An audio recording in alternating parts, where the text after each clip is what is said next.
함께 봉독하신 말씀 마가복음 12장 28절에서 34절 말씀 중심에서 큰 계명이라는 제목으로 함께 말씀을 통해 은혜 나누기를 원합니다. 지난주에는 죽은 자의 부활에 대해서 한편에서는 부활이 없다라고 하는 사두개인들이 예수님께 와서 질문을 하게 되지요.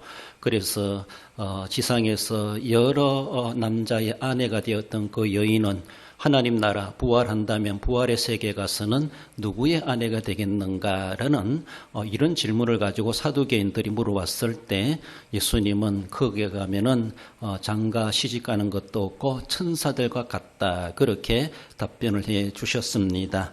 아무튼 그런 모습 속에서 예수님께 질문이 왔을 때 예수님은 기꺼이 또 바르게 그들을 안내하고 가르쳐 주셨던 것을 볼 수가 있죠. 오늘은 이렇게 서기관이 물어왔을 때 주님이 답변하시는 그런 내용으로 나타나고 있는데 한편에서는 사랑의 계명이다라는 것을 가르쳐 주십니다. 하나님을 사랑하고 이웃을 사랑해야 된다라는 것을 말씀하시죠. 이것이 어쩌면 온 율법과 선지자 모든 강령이다. 어쩌면은 모든 율법에 한마디로 종합해 본다라면은 사랑의 계명이다라고 말할 수가 있습니다. 그래서 큰 계명이다라고도 말하는데 서기관의 질문을 따라서 큰 계명이라는 자에 주시는 말씀 함께 살펴봅니다. 먼저는 서기관의 질문을 봅니다. 28절에 서기관 중 한 사람이 그들이 변론하는 것을 듣고 예수께서 잘 대답하신 줄을 알고 나와 묻되 모든 계명 중에 첫째가 무엇이니까? 예수님이 예루살렘에 오셨을 때 예수님을 책잡기 위해서 찾아온 1차 대상자들이 있었죠. 그들은 어쩌면 바리새인들이다, 헤롯 당들이다 이렇게 말할 수 있는데 종교 지도자들이 보내가지고 예수님의 말꼬리를 잡고 함정에 빠뜨리고 또 책잡기 위해서 그들은 그렇게 와가지고 예수님께 물었던 것이죠. 가이사에게 세금을 바쳐야 됩니까? 바치는 것이 옳습니까? 바치지 말아야 됩니까? 이런 질문을 해왔을 때 예수님 뭐라고 답답하셨습니까? 가이사의 것은 가이사에게, 하나님의 것은 하나님께 바치라라고 하는 것을 말씀하셨습니다. 가이사에게 바칠 것은 바치면서도 하나님께는 제대로 바칠 것을 바치지 못하고 있는 실제적인 그런 모습은 아니었나라고 볼 수 있습니다. 지난주에 사두개인들이 예수님께 와서 부활 이후에 세계의 가족관계가 어떻게 될 것인가라고 물으셨을 때 예수님은 거기 가서는 가족, 친족, 혈족, 세대 이런 것이었고 모두가 다 하나님 안에서 영광 중에 천사들과 같다. 더 이상 생육하고 번성할 일이 없고 더 이상 크고 쇠하여지고 나이 들고 그런 것도 없다라는 것을 말씀하고 있습니다. 그래서 천사들과 같다 그런 모습으로 답변해 주셨습니다. 이런 바리새인들, 사두개인들 이런 대화들이 이루어져 가고 있을 때 그 현장에 또 누가 있었는가 하면 오늘 본문에 서기관이 있었다라고 하는 것을 말씀하죠. 그러니까 예수님의 주변에 수많은 서민들뿐만 아니라 종교 지도자들 그래도 뭔가 안다고 하고 배웠다고 하고 당대에 주름 잡는 그런 사람들도 그 틈바구니에 끼어 있어가지고 예수님의 말씀 하나하나 행동 하나하나를 그들은 다 유심히 관찰하고 있었다라고 볼 수 있습니다.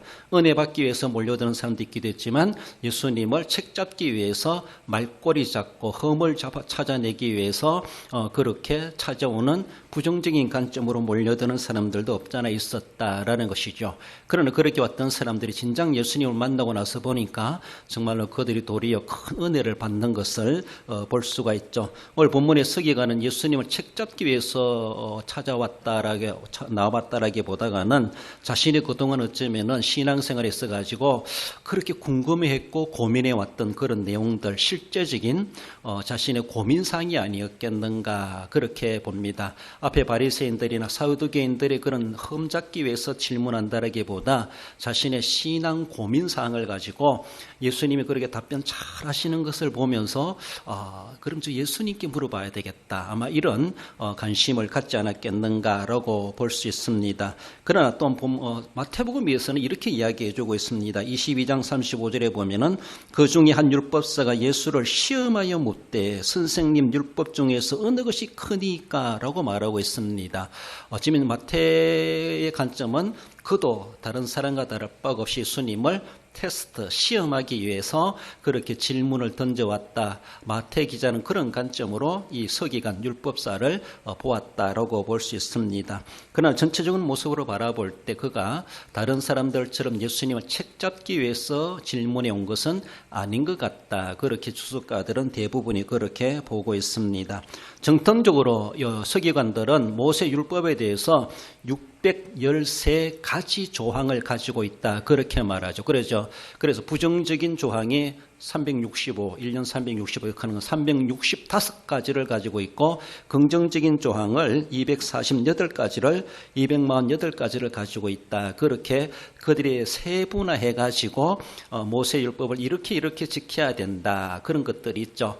그러니까 안식일 날은 몇 리까지 걸어가는 것은 가하다. 그 이상 가면은 안식일을 범하는 것이다. 이렇게 말하는 것처럼 물건을 들어도 몇 킬로까지는 들을 수 있는데 그 이상 들으면은 노동이 된다. 이렇게 되는 것, 그런 조항들일 수 있겠죠. 아무튼 부정적인 것과 긍정적인 것 전체적으로 613가지를 조항을 나누어서 그렇게까지 그들은 율법을 지키려고 애를 썼다라는 그런 모습을 볼 수가 있습니다. 어쩌면 그것은 또 율법에서 자기들이 해석한 그 나름대로 613가지로 조항을 나누어 가지고 어쩌면 하나님의 본뜻과 다르게 첨가된 부분은 아니겠는가, 그렇게 볼 수가 있습니다. 하나님의 진정한 뜻이겠는가라고도 볼 수가 있죠. 그러니까 앞에서 말씀드린 것처럼 안식일 날 몇 리까지는 되는데 그곳에서 한 걸음만 더 가면은 안식일을 범한 것이다, 여행한 것이다, 이렇게 본다고 하는 것이, 과연 하나님도 그렇게 수치를 가지고 발걸음 숫자를 가지고 무게 단위를 가지고 그렇게 판단하시겠는가? 참말로 그건 의문점이기도 하죠. 그런데 그들은 그렇게까지도 수치로 정해놓고 지키려고 했다고 하는 긍정적으로 볼 수가 있지만은, 그리고 그것을 한 걸음 더 나갔다고 해서 안식일을 범했다, 이렇게 또 정죄하는 것은 너무 무리한 행동이 아니겠나라고 볼 수 있는데, 그것이 그들의 전통이었습니다. 그러니까 제자들이 그렇게 하나이다, 이렇게 하나이다, 손 씻지 않고 밥 먹나이다, 이렇게 말하면서 온갖 여러 가지 자기들의 613가지 조항에 걸린다는 것이죠. 그래가지고 그들은 이렇게까지 율법에 대해서 지키려고 하는 그런 자세는 좋았는데, 한편에서는 그렇다면은 이런 조항들이 어느 것이 가장 우선된 계명이고 지켜야만 할 것인가, 이런 사고를 했다라는 것이죠.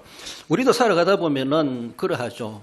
우리도 성경에 보면은 내가 막 빨간 줄 꺼놓고 달달 외우는 구절도 있고, 어떤 성경은 그렇게 읽어봐도 처음 보는 구절도 있는 것 같고, 별로 소중하지도 않는 구절 같고, 그리고 다른 것들은 막 꼭 지켜야 될 말씀 같은데 어떤 것들은 나와는 간고도 없는, 이런 것도 성경이 있나 할 정도로 그동안 평생 의식도 하지 않고 살아왔던 그런 구절들도 없잖아 있다라고 볼 수가 있죠. 그러다 보니까 우리도 알게 모르게 인간의 성향이라고 하는 것이 자꾸만이 중요한 것과 덜 중요한 것, 이렇게 자꾸 저울질을 하고 자기의 형편과 환경과 처지에 따라서 이거는 꼭 중요한 것이다, 이것은 그렇게까지 안 해도 돼, 자기들 나름대로 무게를 정해놓고 가치를 정해놓고 권위를 부여해놓고 그렇다는 것이죠. 그러니까 사람마다 다 다를 수 있어요. 어떤 사람은 거기에 대해서 그렇게 엄격하게 하는데, 어떤 사람은 거기에 상당히 개방적으로, 그리고 아주 완만하게 그렇게 말씀을 생각하는 그런 사람들도 있죠. 각자마다 다 달라요. 그러다 보니까 이런 모습에서 서기관 율법사도 자기도 가르치는 이치 있으면서 일반 성도들에게 무엇을 강조해야 될 것인가, 하나의 고민사항이 아니었겠는가라고 볼 수가 있습니다. 그래서라도 우리 예수님께 그 질문을 가지고 온 것은 아닌가.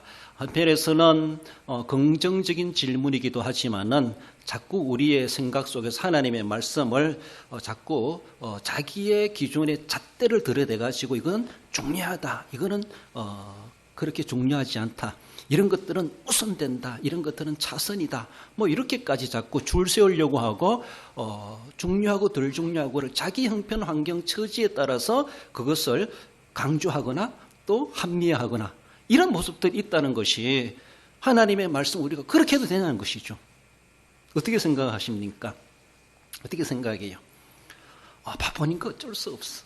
그러니까 주일도 일을 할 수밖에 없고, 또 어쩌겠어, 형편이 그런데, 사정이 그런데, 직장이 그런데, 이렇게 하기도 하고, 쉬지 말고 기도한다고 하라고 말씀하시는데 우리가 얼마나 쉬지 말고 시간적으로 기도하겠습니까?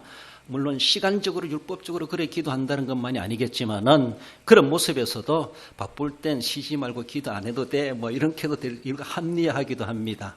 그러니까 그렇게 해도 괜찮은 것은 우리는 자꾸 합리화하고 정당하고 하나님의 말씀을 어떨 때는 강조했다가 어떨 때는 자기 형편 사정대로 해석했다가 적용했다가 이렇게 하는 것들 하나님의 말씀 우리가 그렇게 해도 되는가?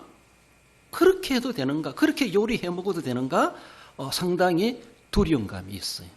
그리고 우리가 참 예수님은 거기에 대해서 이제 답변해 주시는 그런 모습에서 서기관이 원하는 그런 답변 아니라 다르게 말씀하시기도 하시는데 서기관의 생각이나 고민이나 우리도 그런 고민을 할 수 있습니다. 그러다 보니까 자꾸만이 어떤 것들은 그렇게 해도 괜찮고 어떤 것들은 그렇게 하면 안 되고 어떤 것들은 엄격하게 대하면서 어떤 것들은 아주 완화시켜가지고 대하는 그런 모습들이 있지 아니한가. 그래서 어쩌면은 제사법도 있고 정결법도 있고 안식일법도 있고 성전법도 있고 절기법도 있습니다. 이런 것들이 상충되었을 때 어느 것이 우선되겠느냐 이런 것도 있을 수가 있죠. 그렇습니다. 그러다 보니까 현실적으로 볼 때 고민사항이 있으기도 하겠다라고 말할 수가 있는데 그러나 애시당초 우리의 마음에서는 자기 합리화 자기 형편을 앞세워가지고 그건 그래도 된다 이렇게 하나님의 말씀에 대해서 자기 나름대로 막 그렇게 적용의 수준을 다르게 적용한다는 것 자체가 하나님의 말씀에 대해서 우리가 너무나도 불경스럽게 대하는 자세가 아니겠는가 이것부터 우리가 먼저 생각해야 된다는 것이죠. 하나님 말씀을 이렇게 저렇게 막 저울질하고 또 잘라내고 그리고 어떤 건 너무 심하게 강조하는 그런 모습들이 그렇게 해도 되겠는가. 말씀에 대해서 가감하지 말아야 되는데 더하지도 말고 빼지도 말아야 되는데 물론 말씀을 정확하게 우리의 삶의 문화 현실 그대로를 다 구체적으로 말해주고 있지 않기 때문에 적용하고 해석하는 차이가 있을 수 있겠는데 그런 모습에서 서기관의 질문이 긍정적인 질문이기도 하면서도 너무나도 인본주의적인 자기 형편사정적인 그런 모습에서 주님 앞인가 합리화적인 동의적인 그런 대답을 받으려고 했던 것은 아닌가라는 것이죠. 우리가 전제해야 될 내용이 뭔가 하면은 하나님의 모든 계명은 동등한 권위를 가지고 있다라는 것입니다. 일단 우리가 그렇게 전제해야 됩니다. 디모데후서 3장 16절에 보는 모든 성경은 하나님의 감동으로 된 것이다. 모든 성경이라는 것이죠. 구절로 바라볼 때 어느 구절은 줄쳐놓고 외우고 그것도 지켜야 되고 어느 구절은 몰라도 되고 그런 것들이 아니라는 것이죠. 일반적으로 볼 때는 창세기에서 계시록 끝까지 첫 절에서 끝절까지 모든 말씀은 하나님의 감동으로 되었다는 것이 성경관입니다. 개혁주의 성경관. 그렇습니다. 그러므로 어느 한 말씀도 우리가 함부로 해석할 수가 없고 이건 중요하다, 덜 중요하다, 저울질할 수가 없다라는 겁니다. 모든 말씀은 하나님의 권위가 있는 거예요. 모든 말씀은 하나님의 감동으로 된 거예요. 하나님이 약화시키면 우리도 그리 할 수 있지만은 일반은 구절로 바라볼 때는 모든 성이 하나님의 감동으로 되었다고 하는데 어떤 거는 두 배 감동됐고 어떤 배는 한 배 감동됐기 때문에 감동이 적은 것은 우리가 덜 해야 되는 겁니까? 내게는 감동이 차이가 있을지 모르지만 하나님의 감동은 똑같이 성경이 감동되어 기록되었다. 우리는 이런 성경관을 가지고 있고 모든 계명, 모든 말씀, 율법이라는 모든 조항들은 다 하나님의 감동이다. 하나님의 명령이다. 이런 자세가 필요하다는 것이죠. 마태복음 5장 18절에서도 천지가 없어지기 전에는 율법의 1.1획도 결코 없어지지 아니하리고 다 이루리라고 말씀하십니다. 물론 율법은 예수님 오시기까지 유효한 것이지만은 아무튼 구약 시대로 바라볼 때 율법의 1.1획도 함부로 우리가 저울질해서는 안 된다라는 것이 율법관이죠. 이것이 성경관이죠. 오늘 우리 시대는 마찬가지입니다. 우리 주신 하나님의 말씀, 성경을 하나님의 말씀으로 받는다면 이 말씀에 대해서 내가 잘 몰랐든지 잘 아는 말씀이든지 모든 말씀에 대해서 하나님의 말씀이다. 하나님의 감동이다. 신적 권위가 있다. 권세가 있는 말씀이고 함부로 우리가 말해서는 안 된다. 함부로 우리가 적용해서도 안 된다. 그렇습니다. 1.1획이라도 함부로 우리가 더하거나 뺄 수도 없다라는 것을 우리가 먼저 이것을 알아야 된다라는 것이죠. 그런 관점에서도 그렇다 할지라도 우리가 사실은 궁금증은 계속 남아있죠. 예수님도 이 서기관의 질문에 대해서 아주 나쁜 질문이다 이렇게 말씀하지 않습니다. 도리어 호응하며 그의 궁금점, 그의 신앙생활에 고민해왔던 그 마음을 주님도 간파하셨는지 그 마음을 시원스럽게 해결해 주고자 하시고 주님께서도 접근하셨던 것을 볼 수가 있죠. 예수님의 말씀의 전체적인 모습을 바라본다 할지라도요, 조금 우선되는 율법이 있다라는 것도 우리에게 가르쳐 주시기도 하셨습니다. 우선되는 생명법이라고 하는 것은 우선된다 이렇게 말할 수 있어요. 마가복음 8장 36절에 사람이 온 천하를 얻고도 자기의 목숨을 잃으면 무엇이 유익하리요? 목숨보다 귀한 것은 없다는 것이죠. 그러니까 생명과 관련된 법이라고 하는 것은 그만큼 우선된다라는 것이죠. 우리의 생명을 구원하시려고 살게 하시려고 독생자까지 보내신 하나님 아버지의 마음, 그 율법을 주신 목적은 우리를 죽이려고 하는 것이 아니라 우리의 생명을 살리려고 하시는 거예요. 그 생명의 법이라고 볼 수가 있습니다. 전체적으로 바라볼 때 마태복음 12장 12절에 보면 사람이 양보다 얼마나 더 귀하냐, 그러므로 안식일에 선을 행하는 것이 옳으니라 라고 말씀하십니다. 여기서 이제는 안식일법과 그리고 양이 구덩이에 빠졌는데 저 놔두면 죽는데 그걸 건져내야 되냐 말아야 되느냐. 안식일인데 해야 돼요 말아야 돼요? 안식일이지만은 그래도 짐승이지만 짐승의 생명도 귀하다는 겁니다. 안식일이라고 양을 구덩이에 빠진 것을 안 끄집어내겠느냐? 끄집어내야 하는 거예요. 그래서 안식일법을 어겼다 그렇게 말하면 안 된다는 거예요. 더욱이 그 양보다도 사람은 더 귀하지 아니하냐? 사람의 생명을 살려주는 일. 예수님께서도 안식일날 해당에 들어가셔서 말씀을 가르치는 가운데 손 마른 사람이 왔어요. 예수님 그냥 지나칠 수가 없었죠. 일어나라, 손을 내밀라. 그 마른 손을 고쳐주셨어요. 안식일날. 그러니까 유대인들이 안식일인데 라고 하면 막 병 고친다고. 그 예수님이 주시는 말씀이 그 말씀이죠. 양도 구덩이에 빠지면 건져내는 것이 안식일법에 어긋나는 것이 아닌데, 그리고 그 한 생명을 내가 온전하게 해주고 살려주는 것. 물론 육신의 생명만이 아니겠죠. 예수님이 하시는 건 영혼의 생명까지도 말씀하시는 것이겠죠. 남들이 볼 땐 육신의 생명만이겠지만, 그러나 거기 왔던 그에게 정말로 말씀으로도 교훈해 주지만 육신의 문제도 해결해 주시는 것, 그 선을 행하는 것이 안식일법과 관련된 것이냐라는 것이죠. 그래서 안식일법 때문에 선을 행할 기회가 생겼는데도 선을 행하지 않고 지나친다라면은 어쩌면 선을 방조하는 것이 되고 악을 편드는 거나 다를 바가 없는 그런 모습을 말씀하십니다. 그래서 안식일에 선을 행하는 것이 옳으니라. 안식일 날이지만은 선을 행한다는 것이죠. 자신의 어떤 영달을 위해 하는 것이 아니라 구제를 하고 이웃을 돕고, 그렇게 양이 짐승이랄지라도 사람이랄지라도 불우한 사람들을 도와야 할 때 도와야 된다. 이것이 안식일의 도리의 더 적극적인 행위라는 것이죠. 한편에서는 안식일법은 무조건 하지 마라라는 것이 법의 기준이라면은 그런 안식일 날도 할 수 있는 일이 있다. 예수님이 그것을 가르쳐 주신다는 겁니다. 물론 예수님 시대는 안식일과 복음이 율법과 복음이 율법은 마감되어 가고 이제 복음의 시대가 펼쳐지는 이런 과도기다 보니까 이런 것들을 통해서도 예수님께서는 이제 율법의 기능은 다 사라진다. 예수님으로 말미암아 새로운 시대가 펼쳐진다라는 것을 보여주시기 위한 일이기도 하겠지만은, 예수님이 이제 율법을 완성해 오셨으면서 율법이 이렇게 이제 마감되고 완성된다라고 하면서, 그래서 인자는 안식일의 주인이라 이런 말씀까지도 하십니다. 예수님을 믿음으로 안식일까지 다 포함되는 것이다 라고 하는 것을 덧붙여 말씀해 주시기도 하셨죠. 그리고 안식일법보다 상위법인 성전법이 있다라는 것으로 말해줍니다. 마태복음 12장 5절에 보면 또 안식일에 제사장들이 성전 안에서 안식일을 범하여도 죄가 없음을 너희가 율법에서 읽지 못하였느냐. 무슨 말씀인가 하면은 안식일 날은 모두가 다 안식해야 된다는 것이죠. 그렇지만은 제사장들은 안식일날 더 바쁘다는 거예요.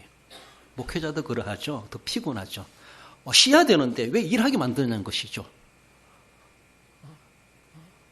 교회도 주일날은 쉽니다 하고 딱 주일을 다 문 닫으면 얼마나 좋겠는가. 주일날은 예배도 안 드립니다 라고 하면 목사가 뭐 필요합니까? 그것처럼 안식일날 제사장들에게 진설병을 교체하는 날은 안식일 날입니다. 따뜻하게 떡을 만들어 와가지고 그걸 안식일 날에 바꾸는 거예요. 일주일 동안 있던 떡, 묵은 떡을 끄집어내고 새 떡을 따끈따끈한 김나는 떡을 갖다 넣는 날이 안식일 날입니다. 그걸 예를 들어서 말해주고 있는데 제사장들은 그 일을 한다는 거죠. 빵을 굽기도 하고 구운 빵을 와서 진설에 넣는다는 것이죠. 그리고 묵은 떡, 일주일 동안 놔뒀던 마른 떡은 내놓는다는 것이죠. 그건 제사장들의 음식으로 삼죠. 이것이 일이라는 것이죠. 일인데 그것이 성전법이란 것이죠. 그러나 안식일법과 성전법으로 상충될 때는 제사장들은 그렇게 해도 안식일법을 범하는 것이 아니라 안식일법보다가도 성전법이 우선이다. 성전법이 상위법이다. 이런 개념으로 말씀해 주신 바가 있습니다. 이러다 보니까 어쩌면은 서기관도 그러니까 더 큰 계명이 있지 아니겠는가. 자기도 수십 년간 거기에 종사하면서 그런 고민사항이 있었지 않았겠는가. 일반 성도들이 물어왔을 때 가르치는 자로 질문하면은 대답을 해줘야 되는데 상당히 자기도 어떻게 대답할지 곤란하지 않았겠는가. 그런 차원에서 예수님께 물어왔는 것은 긍정적인 그만큼 율법에 대해 잘 아는 사람이 아니까 그런 질문도 한다는 것입니다. 그렇지만은 우리의 본 신정에서는 어떻게 보면은 자꾸만이 그러니까 크다 작다 중요하다 덜 중요하다 이렇게 잣대로 들이대면은 하나님의 말씀 우리 스스로가 막 아무렇게 취급하는 그런 누를 범할 수도 있다라는 것이죠.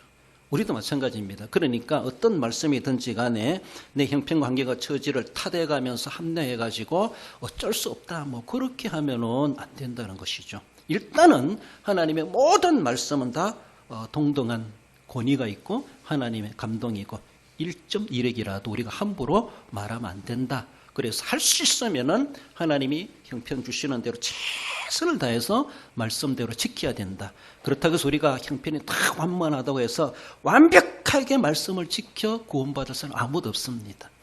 아무리 다 한다 할지라도 그래도 우리는 미흡하고 실수하고 부족할 수밖에 없는 인간들입니다. 그렇지만은 중심을 보신 그래도 하나님 참 중심을 보신다니까 얼마나 위안이 됩니까? 중심을 안 보시고 겉으로 드러난 실정만 보겠다라 하면은 거기에 합격할 사람이 누구 있겠습니까? 다 미달될 수밖에 없죠. 그렇지만 내 중심을 아시는 하나님, 내 마음을 아시는 주님, 남들만큼 못했다 할지라도 그 형편에서도 저렇게까지 했구나. 그렇습니다.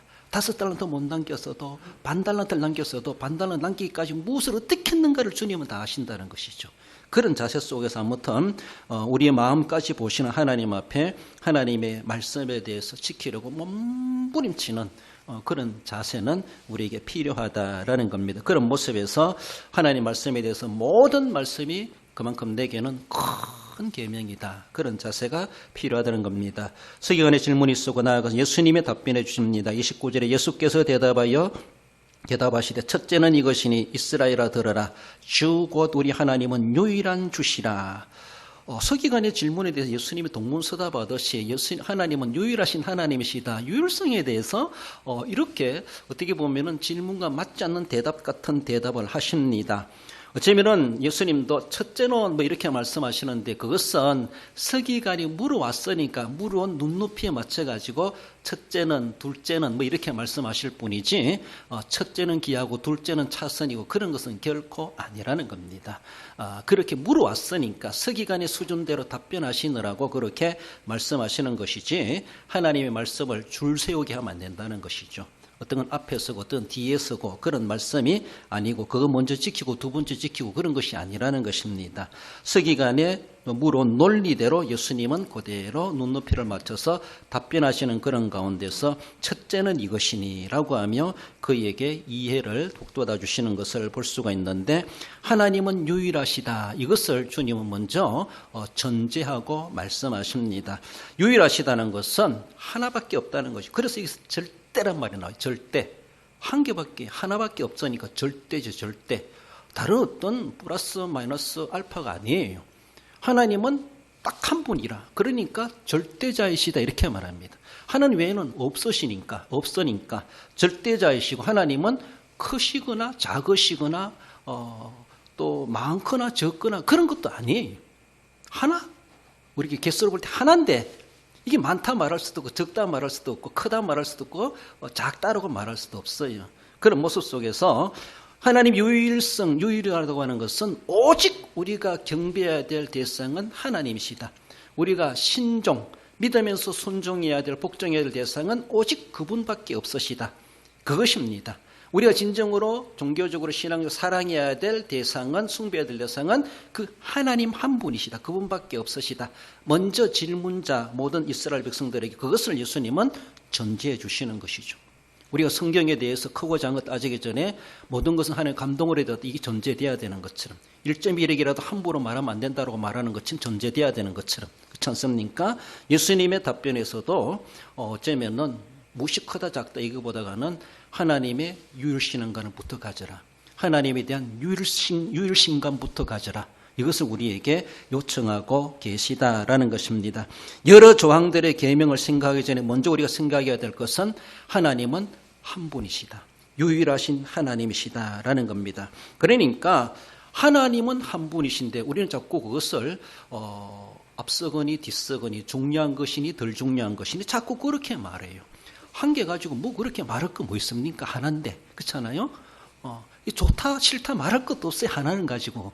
이것이 중요하다 덜 중요하다 하나 말할 수 없어. 이거는 크다 작다 말할 수도 없어. 이거는 그렇잖아요. 하나인데 하나를 가지고 어디 비교가 됩니까? 비교 대상이 아니라는 거예요. 근데 우리 하나님 말씀을 613가지로 조항을 나눠 놓으니까 여러 개 있는 것처럼 그런 여러 개 있으니까 어떤 것은 중요하고 어떤 건 덜 중요한 거 이렇게 생각하는 거예요. 그 말씀에 원초적으로 따져 올라가면은 하나님 한 분인데 하나를 가지고 뭐 중요하다 덜 중요하다 귀하다 덜 귀하다 이렇게 말할 수 있습니까? 한 분 하나님께 나온 다 말씀 자기들이 613가지로 쪼개놔 놓고 그걸 뭐 줄 세우게 하고 앞서거니 뒤서거니 그렇게 하는 그 자체가 인간들의 생각에 하나님의 것을 함부로 남용하는 것이 될 수가 있다. 예수님 그것을 말씀하시는 하나님은 한 분이시다. 한 분에게서 나오신 말씀이라는 것이죠. 한 분이 우리에게 모세를 통해 주신 명령이라는 겁니다. 한 분. 여러 사람들이 왔으면은 뭐 왕이 말한 거하고 또 뭐 영의정이 말한 거하고 자의정이 말한 거하고 있으면은 줄서기 할 수가 있죠. 그보다도 왕이 말이 더 우선이지 이렇게 나올 수가 있죠. 그렇지 않습니까? 그런데 하나님 한 분이 말씀하셨는데 그걸 가지고 자기들이 쪼개놓고 그것을 가지고 중요하니 덜 중요하니 크니 적니 그렇게 말하면 안 된다는 것을 먼저 우리에게 말씀하십니다. 그런 모습에서 서기관의 질문은 예수님께 꿀만 맞아야 될 질문과도 같다라는 겁니다. 아무튼 그런 고민상이 있으니까 질문이 왔겠지만 그러면서 그 참에 서기관도 참 예수님께 한 수 잘 배웠다라고 볼 수가 있습니다. 서기관의 논리대로 예수님은 대답하시는데 요약한다면 하나님 사랑, 이웃 사랑이다. 하나님을 사랑하는데 30절에 내 마음을 다하고 목숨을 다하고 뜻을 다하고 힘을 다하여 그러니까 한마디로 다하여 우리 있는 것 다하여 하나님을 사랑한다 해도 우리는 부족할 수밖에 없다는 것이죠. 이웃을 사랑함에 대해서도 자신같이 사랑하라. 그렇죠? 하나님 사랑하듯이 이웃도 그렇게 사랑해야 된다. 동일한 말씀이라고 볼 수가 있습니다. 그러시면서 가장 우리가 계명을 말하기 전에 전제해야 될 것은 계명의 주인이신 하나님은 한 분이시다. 이 유일신감부터 확실하게 세워놓고 말씀에 대해서 세분하며 바르게 인정하고 배워야 될 것을 말씀하십니다. 그렇습니다. 우리가 정말로 살아가면서 어떤 가운데서도 모든 우리의 하나님 모든 일들을 행하고 가지만은 교회의 다양한 일들이 있지만은 이 일도 하나님의 일이고 저것도 하나님의 일이고 이 일도 하나님이고 우리는 어떤 건 중직자들이 해야 될 것 같고 어떤 거든 뭐 그렇게 아는 사람도 해도 되는 것 같고 이런 것 같은데 아니라는 것이죠. 전에도 말씀드렸죠. 모두가 다 성직 크고 작고 계급으로 줄 설 수가 있는 것이 아니라는 겁니다. 하나님 그렇게 안 하는데 우리가 왜 자꾸 그렇게 크다 작다 중요하다 덜 중요하다 장로님들도 안 하는데 우리가 왜 하냐 이렇게 하면 안 된다는 것이죠. 하나님의 주시는 말씀이고 해야 될 일이라면은 물론 질서는 있어야 됩니다. 교회에서 질서를 위해서 권한이 부여되기도 하죠.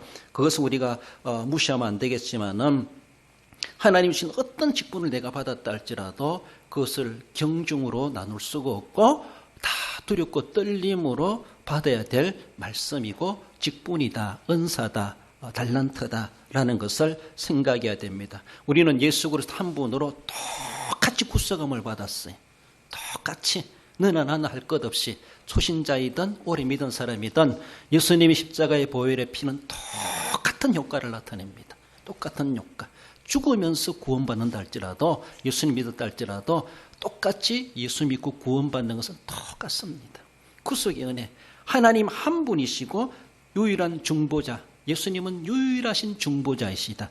유일하신 구세주이시다. 다른 길은 다른 이름을 주신 일이 없나니. 그러면 우리가 내가 믿는 예수님 다르고 저 사람이 믿는 예수님 다른 것 같고 내가 받은 십자가의 보혈의 능력과 저 사람이 받은 보혈의 능력이 다른 것 같고 그렇게 막 저울질하면 안 된다는 거예요. 물론 하늘나라 가서 행한 대로 상급은 하나님이 저울질 하시는 거예요. 그거는 우리가 세상에서 함부로 말할 수 없습니다. 그렇잖아요. 난 열심히 했다고 하는데 정말 열심히 했어요. 그러나 세상에서 상 다 받은 사람도 있어요. 그러니까 하늘나라 가면은 나 너 줄 거 없다. 하나님 저울질 해보니까 가벼운데 뭐 줄 거 뭐 있어요. 그렇잖아요. 그러니까 많이 했는 것 같지만은 하늘나라 가면은 하나님의 저울에 미달도 될 수가 있어요. 구원받는다 할지라도. 그러므로 유일하신 하나님이시고 유일하신 중보자이시고 유일하신 우리의 그리스도 예수님 한 분이시라는 것이죠. 오직 그분만 우리는 바라보고 믿고 의지하고 있고 우리는 그래서 그리스도 안에서 동일한 하나님의 공동체고 하늘나라 가면 동일한 구원받을 사람들이에요. 물론 그 행위대로의 저울질의 무게는 천국의 저울질의 무게는 다 다를 수가 있습니다. 그 행위에 따라서 무거운 것이 좋다라는 무게대로 하나님은 또 우리에게 면류관이 예비될 것이다 라는 것을 말해 볼 수가 있죠. 그래서 예수님을 믿는 것만이 아니라 유일하신 신앙관을 가지고 열심히 숨겼을 때에 하늘나라 가서는 더 빛나는 면류관을 받을 수가 있다라는 겁니다. 이렇게 예수님이 서기관에게 또한 이스라엘 무리들에게 가르쳤을 때에 서기관도 참 은혜를 받았던 것 같아요.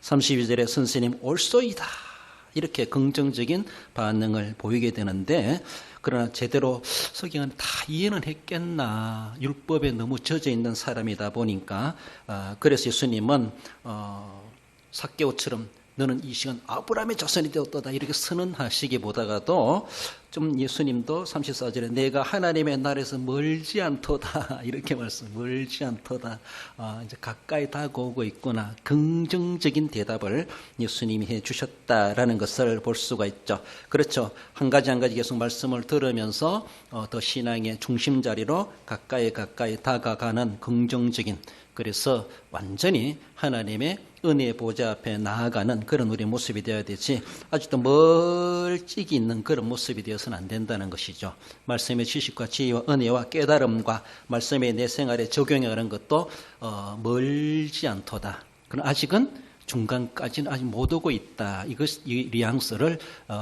암시해주고 있는 말씀을 주님이 하셨습니다. 그러면은 서기관은 더 열심히 말씀을 제대로 신앙으로 믿고 섬겨감으로 정말로 하나님께 딱 붙어 있는 것처럼 그렇게 돼야 될 것을 주님은 소망하시는 그런 모습에서 그 서기관에게 그렇게 주문하시는 그런 내용이기도 하다라는 겁니다. 우리의 모습에서도 멀지 않도다. 어쩌면 나는 지금도 멀리 있는 것은 아닌가라고 생각해 보며 한 걸음 한 걸음 더 가까이 다가오시고 하나님의 나라의 중심 자리에까지 그 은혜의 울타리 안에까지 들어올 수 있는 우리의 모습들 충분히 가능성을 시사하셨던 것처럼 우리들에게도 늘 그렇게 소망을 주신 우리 주님이심을 기억하며 나의 신앙의 궁금증을 주님 이렇게 또 해결해 주셨구나 상담받고 대답받은 그대로 주님 나라에서 멀지 않는 더 가까이 한 걸음 더 나아가는 믿음의 삶이 되어야 할 것입니다. 결론적으로 읽어봅시다. 하나님이 주신 모든 계명의 일점이라도 없어지지 않음을 알고 존중하며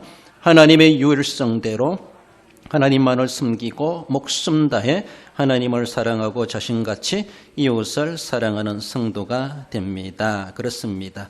하나님을 마음 다해 섬기는 것 이것이 하나님 나라에서 멀지 않는 겁니다. 이웃을 자신같이 섬기는 것이 사랑하는 것이 하나님의 나라에서 멀지 않는 것이고 더 가까이 사랑하면 사랑할수록 하나님의 중심 자리로 가까이 다가가는 삶이라는 것을 늘 기억하시면서 하나님 사랑, 이웃 사랑 더 열심히 계명대로 준행하심으로 하나님 나라에 꼭 맞는 합당한 그 은혜의 삶을 살아가시는 우리 성도 모두가 되시기를 주님의 이름으로 축원드립니다.